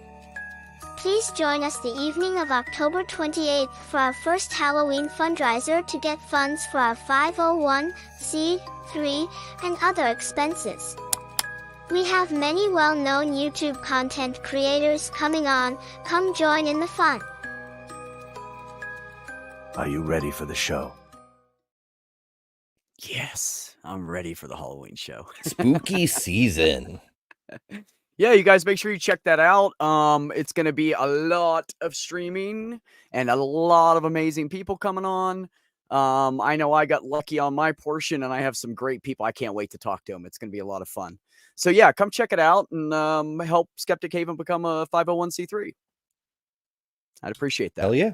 All right. Yeah. So our next caller is Stephanie from Maine, and she said pre-sup and God of the Gap arguments are ridiculous and a waste of time. And you know, I tend to agree with her. Hey, Steph. You really haven't heard anything new tonight from Otangelo Grasso, have you? No, man. Sadly, no. I keep hoping, but I'll keep giving him chances randomly. Keep hoping. He's been doing this for years and years and years, and in the process of his career, managed to dox, dead name, and post photos on his Facebook page of a trans person. Yeah, I didn't want to get into that because most people know about it. Oh, sorry, I didn't mean to interrupt you. Yeah, I didn't want to get into that because a lot of people do now. Oh yeah, no, they've known. Trust me, they all know. Everybody knows in this community what he has pulled and what he has done to people. And, well, you know, there as that's religion. If that's religion, I don't want it. Yeah, I mean, a person serving a God of love, that's pretty damn hateful. Why do we keep giving him oxygen? Why is that? Why do we keep doing this? We've heard his arguments. His arguments are shit. We know exactly what they're going to be every single time. You guys obviously did. And yeah, obviously, you know, maybe it's a fault in our community, but this guy didn't say anything we don't know, but what he did, we know. And I would, if we're willing to put someone in timeouts for saying a naughty word that's disparaging of people like you, people like me, Mm-hmm. and are not, but remain willing to give them the air. You really want to know why, Steph? I fucking well do want to know why, because Do you want to know why? Because I knew Amber would play with him like a little toy. If you like that. Because I knew Ember would play with him like a little toy and leave him on the floor, and that's why I let him come on. Because he needs to understand that he doesn't know shit. He does not know shit. And he thinks he does, but he hangs out with people and gets a little script, and that's what he sticks to. And the bottom line is, your script does not matter if you can't prove God. And I agree. try that I shit agree. with me, motherfucker, I'll tear you up. Why? Sorry, I kept talking. Steph, go ahead. Yeah, you did. That's fine. That's fine. Yep. Yeah. I guess I'm trying to be as I don't know, controversial a caller as is required to keep eyeballs on screens and asses in seats. And it just seems to me that we keep, again, I'll go back to the almost trivial thing of somebody being rude in a chat, and the actually serious thing of somebody publishing somebody's prehistory. Yeah, because it's not a way to tickle people's fancy. It's just I just have a hard time with seeing. No, I understand.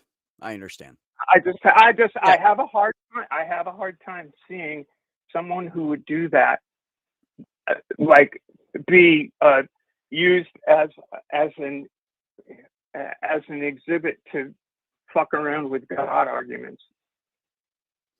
I mean, it wasn't really that necessarily. I don't like it when people hurt my friends. I don't like it when people hurt my friends. And I don't either. I don't either. And being who I am, I don't like it. I don't like it. But the bottom line is I am willing to give. Hold on. I am willing to give a theist a platform if he says he has something. I'll let him try it. I'll let him try it probably. Yeah. But the bottom line is he has proven once again that he's stuck to his script. He hasn't make anything new. And we just proved that. I am not.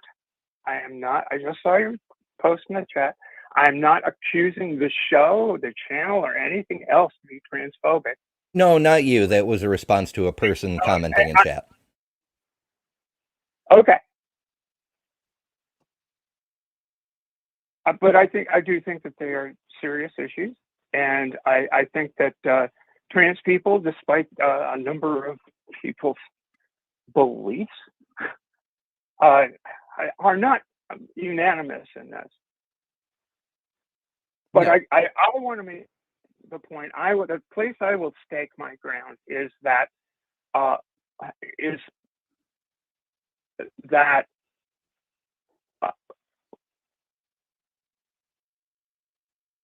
I don't care how brilliant J.K. Rowling is. I don't care how competent Richard Dawkins is. I don't care. But I will say that neither one of those people did what this guy did. I will say one thing, Steph, although I 100%. I'll have the argument over his positions on this particular issue, but I won't have a discussion with him about anything if that's the way he's going to treat people. Yeah, I agree with that. No, I do 110% agree with you. But at the same time, we are here to talk to theists. So I can't say, hey, this theist wants to call in and we just shouldn't talk to him, you know. That's not my call. I'm not All in right, charge of so that you're here call. to talk to theists, no matter their the ridiculousness of their position and the fact that they've done things. If we eliminated them all on that, Steph, we'd have a very small amount of theists that could call in. Like literally. Most of the theists that call in have attacked people in chat for LGBT. I don't see that as being the case at all.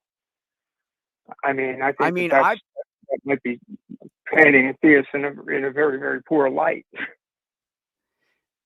I mean, that's just been my experience. I'm not saying all of them. I'm saying that there would be a large portion of them.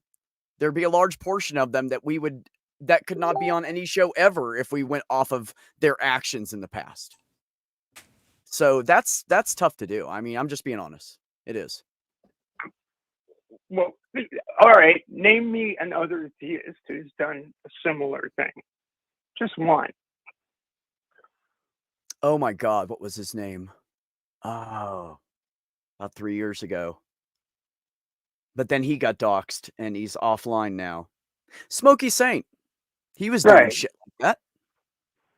Yep.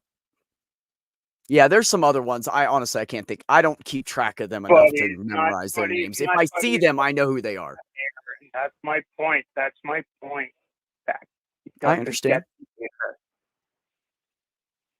I understand your concern, and I'm sorry. I'm not at all concerned. I've got eyes. You know, I'm good. But that's all I had to say. I mean, I think we need to think about actions as well as presentation.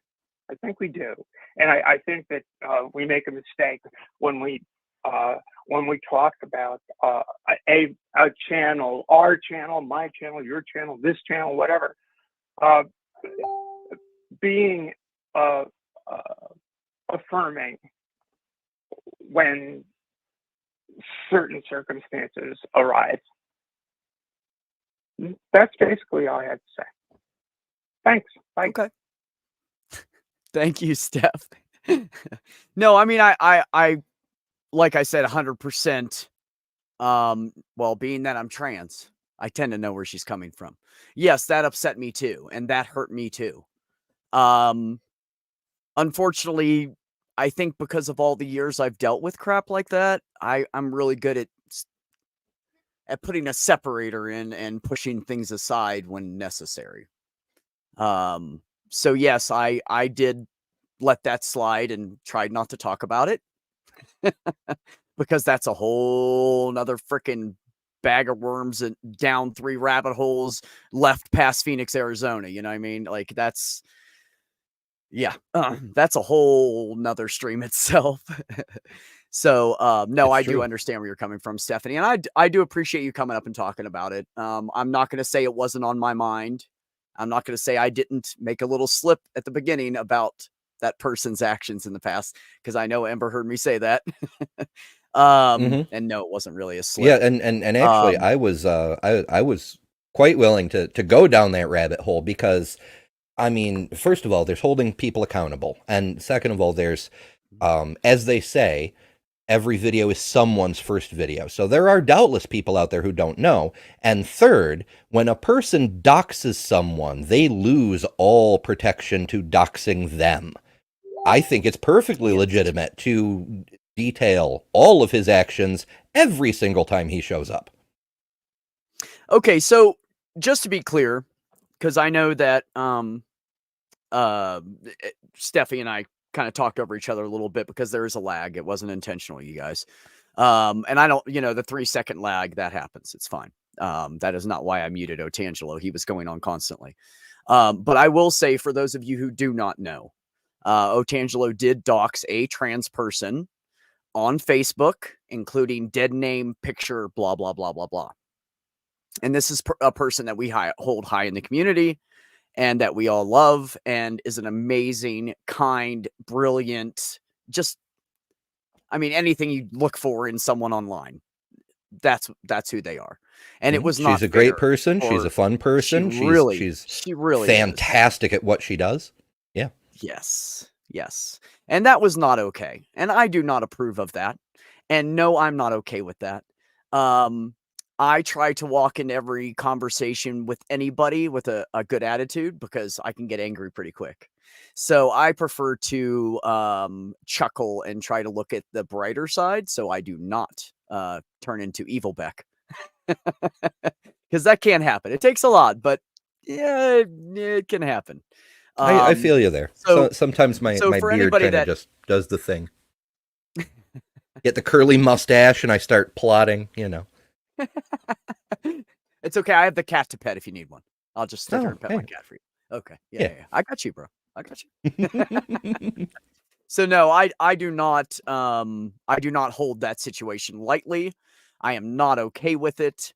Right after it happened, if I'd seen him in person, I probably would have beat the ever-living crap out of him, to be honest with you. I was pretty angry about it. But the bottom line is we cannot change people's minds and we cannot have good discussions with them with you when you start out with anger. It just doesn't work. I've tried it. I was angry most of my life. So I try to go on the light side, try to have a good conversation with them because that's what we're here to do. Now, if he tried that crap on my channel, Steph, that would have went a totally different way. But on my channel, we talk about everything. We're here today to talk about religion and the fact that we have no evidence or proof of it.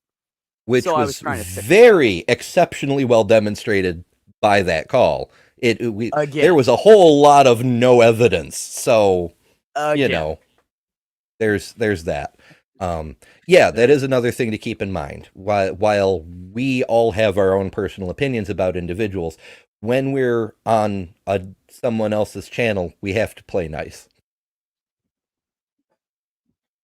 And it takes a lot for me to say I'm really done with someone, you know? That's a big thing for me to say.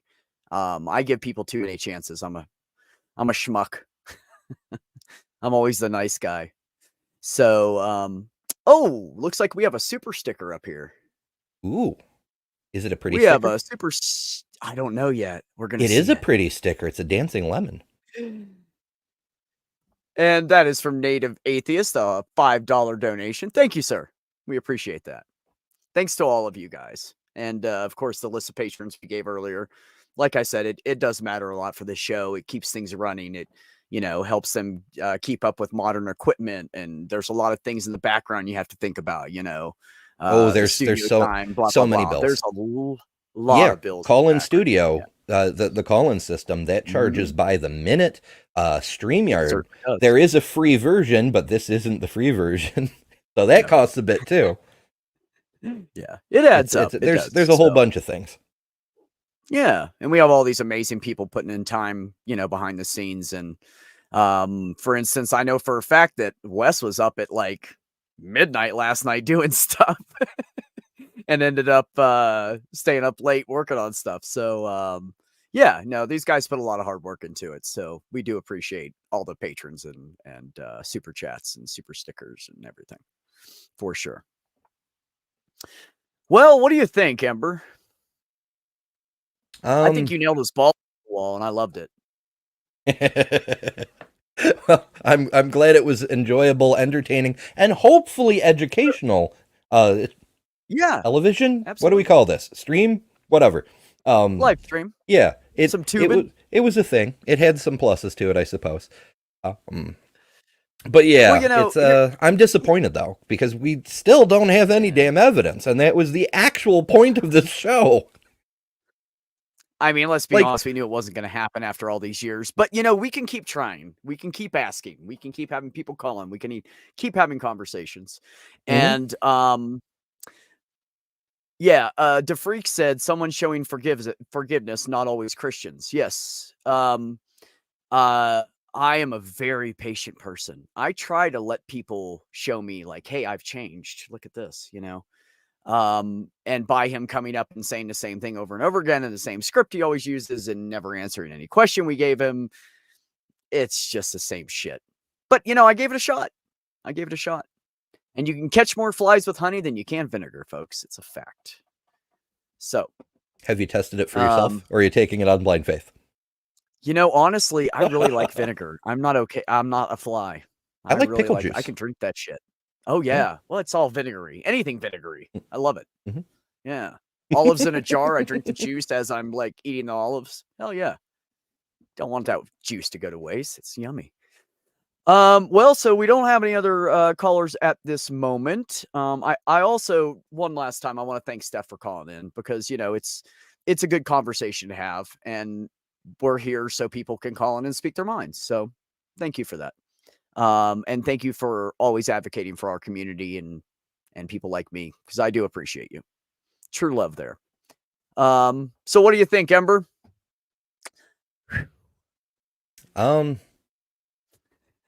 Yeah, just still not convinced. It's I was almost hoping someone would call in and go with NDEs. That's one of the reasons that I was like kind of knocking out all the basic arguments before, because I don't know why, but so many people, after personal experience, I felt the hand of Jesus, or God helped me find my car keys, never mind all the starving children in Africa. NDEs seem to be the next big thing.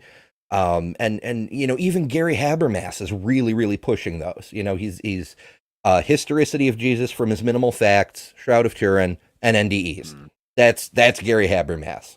And I just so it's one I've touched on it briefly from time to time, but it's one I haven't really gotten to sink my teeth into. So I was hoping for something like that today, but alas, maybe another time.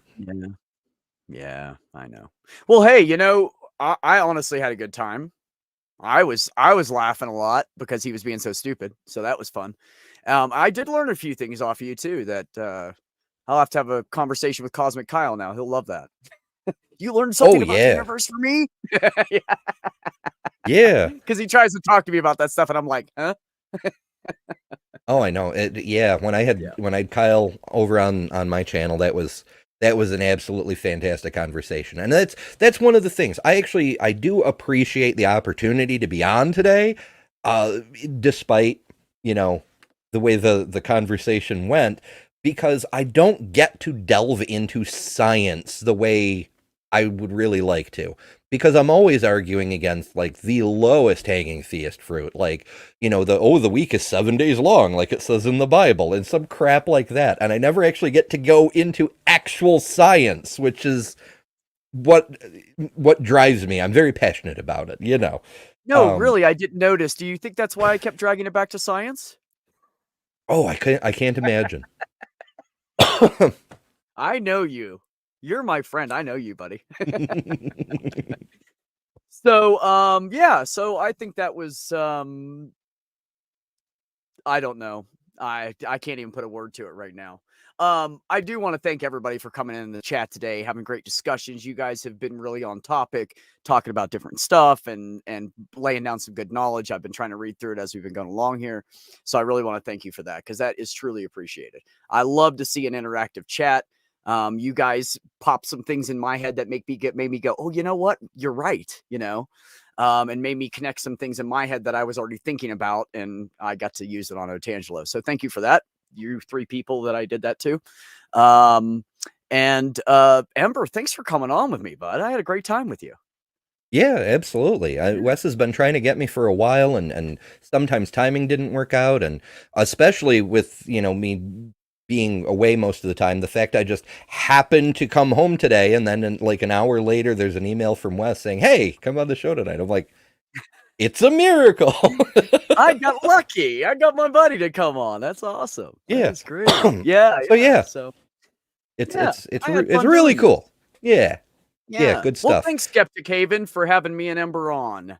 We definitely appreciate it. And don't forget, September 28th, or September. Did I just say that? October 28th. You did. You're in a time loop. You're in a time loop. Fundraiser for Skeptic Haven. Please show up. And if you don't show up any other time, just come for the hour I'm on, because it's going to be the best. I'm just saying.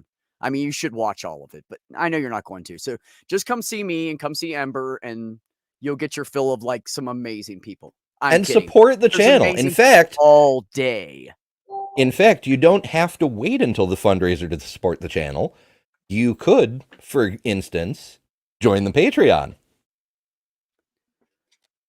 Thank you for visiting us on Patreon to support Skeptic Haven. We're a humanist media group that produces shows and social media posts to support science, skepticism, humanism, and critical thinking.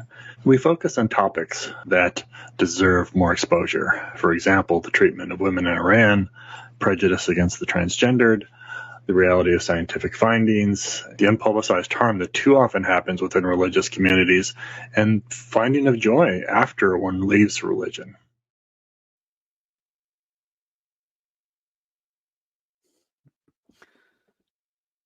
Yeah. Sorry, That's what we call a smooth transition. That was. I had a headphone malfunction. It was kind of like a wardrobe malfunction, but not as sexy. Alas. So I had to switch headphones real quick, so I apologize for that. Yeah, it almost made it through 2 streams, though. I mean, I was using those on my other one, too. So nice. Anyways, thank you so much, all of you, for coming, hanging out with me and Ember today. Thank you to Mods. Thank you to Bree and Wes in the back, taking care of all the stuff today for us. A 2-person band back there, and they're doing great. And, you know, most of all, thank you, Theist, for actually trying to call in. We want you to call in. Come talk to us. We are on Skeptic Haven's on all the time. You know when it's on because you're already subscribed to it because you come in and complain in the chat. So next time you come in to complain in the chat about what you believe versus what we believe, just give us a call. And yeah, I just want to say, remember, everybody, the findings of the Ark, they were old Viking ships and old fishing boats. They never found anything. They still don't have evidence. And most of all, it's a whole other topic. Most of all, you guys, I want you guys all have a great night, great week. Enjoy yourselves. Take care of each other. Take care of yourselves. And we will see you all on Saturday for sure. Stay safe. Join us for our Halloween special, a fundraiser to help Skeptic Haven become a charity organization. Skeptic Haven provides a healthy community and safe space to its members. In addition, producing shows that provide informative videos highlighting science, religion, and current events, both domestic and abroad. Please join us the evening of October 28th for our first Halloween fundraiser to get funds